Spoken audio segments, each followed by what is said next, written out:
Netizen Indonesia merasa menang karena bisa mengsekamat ngeprank balik klaim awal tadi.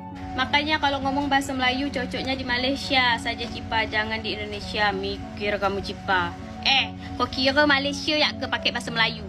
Kau kira Indonesia ni tak ada bahasa Melayu? Khususnya Pontianak, ya? Bahasa Melayu mirip benar macam Sarawak, ya? Kalau kau mau tahu, main-main kau ke Pontianak. Kan kau tahu konten aku tentang apa? Tentang bahasa Melayu, ya? Kenapa pula jadi heboh benar agak ni perkara bahasa Melayu? Kau kira ke Malaysia ya pakai bahasa Melayu? Kau kira Indonesia ni tak ada orang pakai bahasa Melayu, ya? Pontianak salah satunya bahasa Melayu.